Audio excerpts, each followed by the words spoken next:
Today is June 7th, 2023. My name is Rob Carr of Kalamazoo Right to Life, and this is Pro-Life Week. Well, three things again today in the program.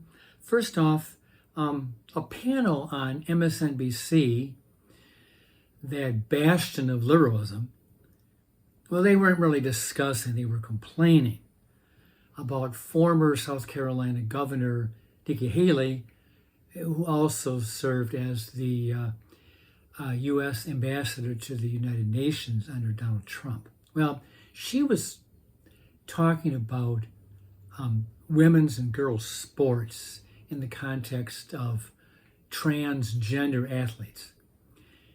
And she was making the argument that biological men should be competing against other biological men and not competing in girls' sports. Well, that just stands to reason. But Haley made a reference that the whole trans issue was the issue of our time. Well, I mean, I would question that too. But, and maybe for once, I agree with a portion of what the MSNBC people said. Because the liberals on this panel, they erupted when she said that trans was the issue of our time. One person said that Nikki Haley was living in the 17th century and that her comments were cruel to trans people. But the other two people on this panel said, basically, they said the same thing, that the issue of our time is access to abortion care. Because since the Dobbs decision, there are some brave states who have been denying access to abortion care.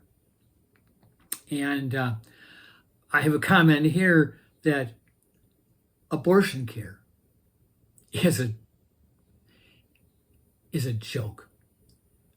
The unborn baby is definitely not getting health care through an abortion.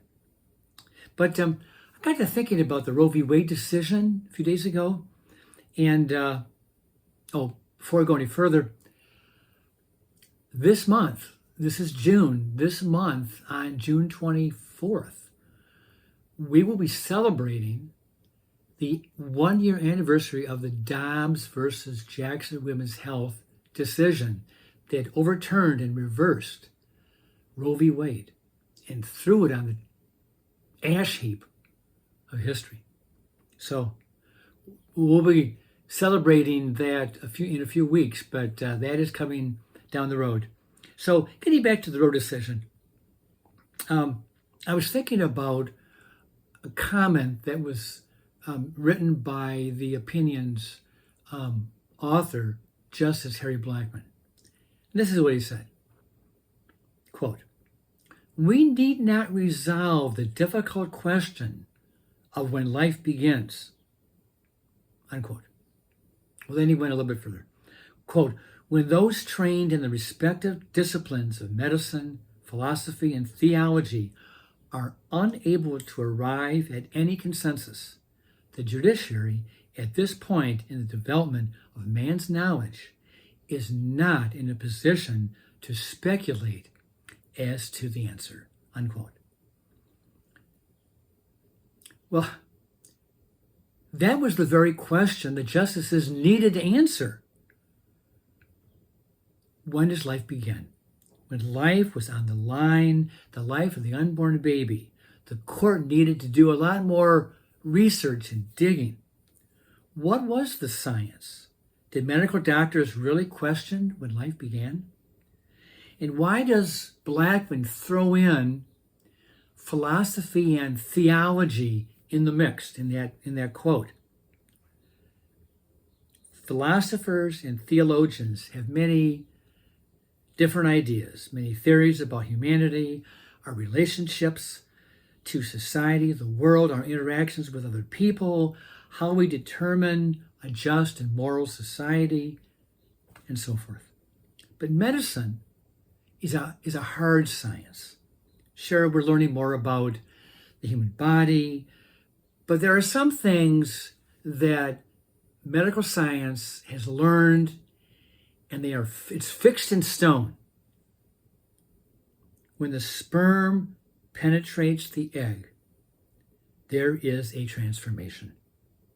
A new entity has been created, and doctors do not question that.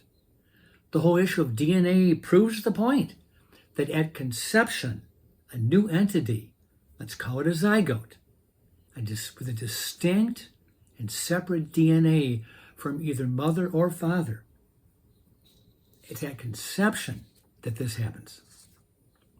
So the very question the court needed to address when life begins was the very question they skipped.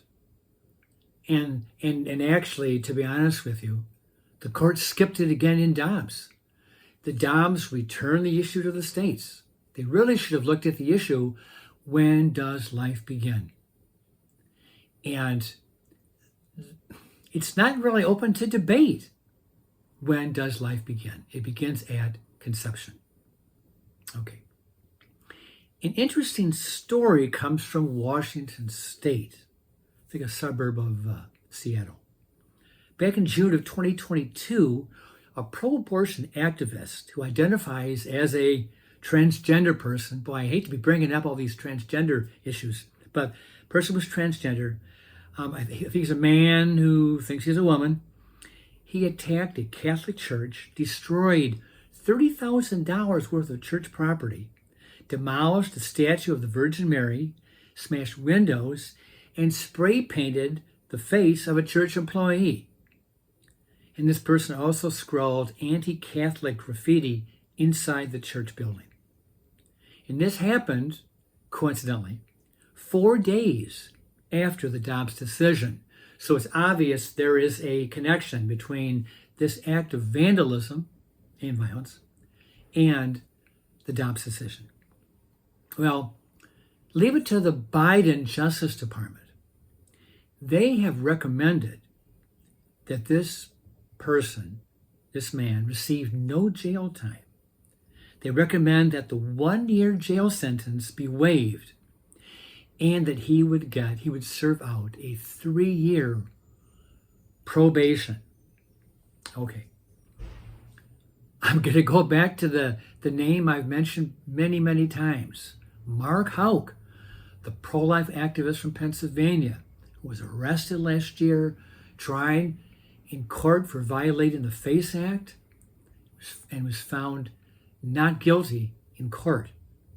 But why was he charged? Because, well, he was praying at a clinic, and he was charged for violating the FACE Act because he pushed to the ground a clinic escort who had been harassing and bothering his 12-year-old son. So if he had been found guilty, which remember he was not, but if he had been found guilty, he would have received up to an 11-year prison term and a $350,000 fine. So let's put these things on Lady Justice's scales.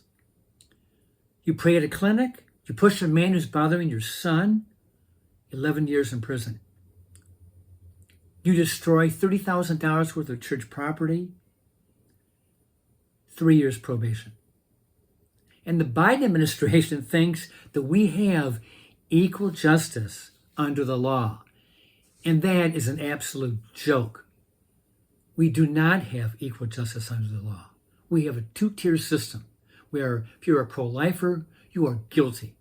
And if you are a pro-abortion person, you're more likely to get either nothing or a slap on the wrist. Okay, last item. This is wonderful news. An abortion clinic in Harrisburg, Pennsylvania is being demolished. And on the lifesite.com website, they have a picture of this building that's coming down. It's great. It's a great picture. The Pennsylvania Department of Health had inspected the clinic several years ago and reported more than 40 pages of health and safety violations. 40 pages. It seems that this report was going nowhere, though, until a pro-lifer who found the report alerted a TV news reporter who then did a very critical news story on TV, and the balls began to move. Several Pennsylvania state senators wrote a letter to the Pennsylvania Department of Health demanding the clinic be shut down. And apparently, the clinic directors could read the tea leaves, and they voluntarily surrendered their abortion clinic license. So it's been vacant for several years, but now it is coming down for good. But I do want to just kind of close with this thought. I do question the competence and integrity of the Pennsylvania health inspectors. Remember back about a dozen or so years ago, the name